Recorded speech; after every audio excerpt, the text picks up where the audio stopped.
Salam pemirsa, salam IT News. Jumpa lagi di channel IT News di program berita kami.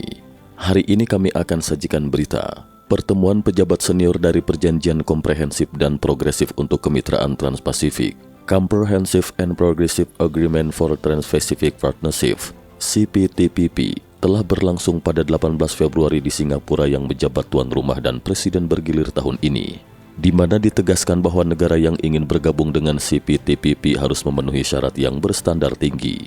Simak selengkapnya.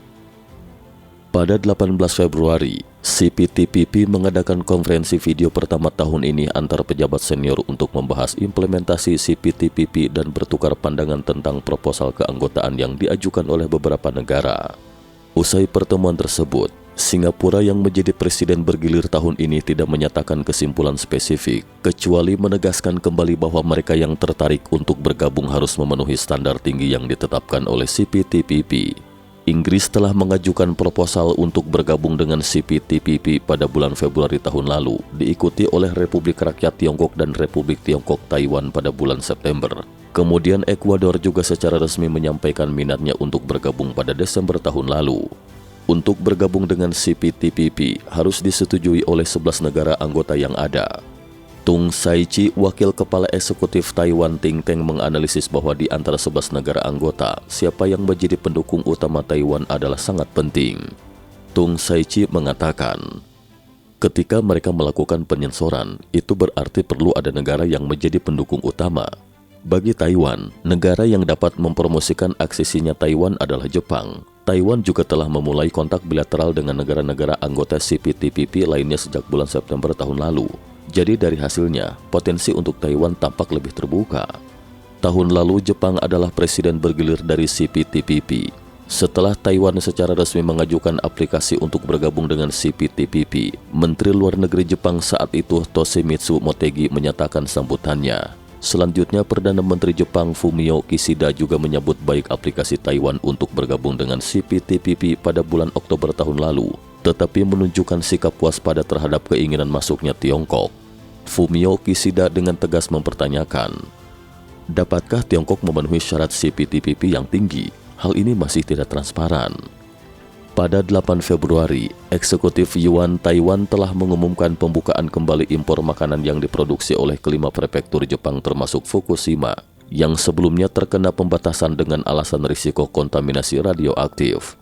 Su Chu-yun, seorang sarjana di Institut Keamanan Pertahanan Nasional Taiwan, Institute for National Defense and Security Research (INDSR), mengatakan bahwa ini membuktikan bahwa Taiwan akan menerapkan langkah-langkah ekonomi dan perdagangan sesuai dengan norma-norma internasional yang akan mampu mendorong Taiwan diterima masuk CPTPP.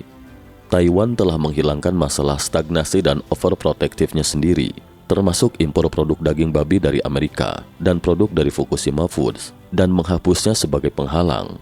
Karena itu melibatkan semangat terpenting dalam CPTPP, menghilangkan apa yang disebut hambatan teknis. Ini membuat ekonomi kita lebih sehat dan lebih matang, kata Su Chu-yun.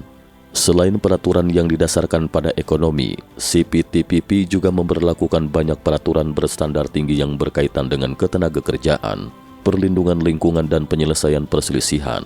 Misalnya standar CPTPP yang belum pernah ada sebelumnya mensyaratkan transparansi dan keadilan tentang aliran data, melarang negara tertentu mewajibkan perusahaan asing untuk menyiapkan server di negara tersebut, dan melarang pengungkapan kode sumber terkait perangkat lunak. Seperti hukum keamanan data yang diberlakukan oleh pemerintah Tiongkok saat ini jelas tidak memenuhi standar data CPTPP. Selain itu, CPTPP juga mensyaratkan penghapusan kerja paksa, melarang perlakuan istimewa seperti subsidi kepada perusahaan milik negara dan sebagainya. Sedangkan pemerintah Tiongkok mendapat sanksi dari banyak negara karena menganiaya hak asasi manusia di Xinjiang. Dan pemerintah Tiongkok belakangan ini juga kian gencar dalam mendukung pengembangan usaha milik negara daripada usaha milik swasta, yang mana bertentangan dengan CPTPP.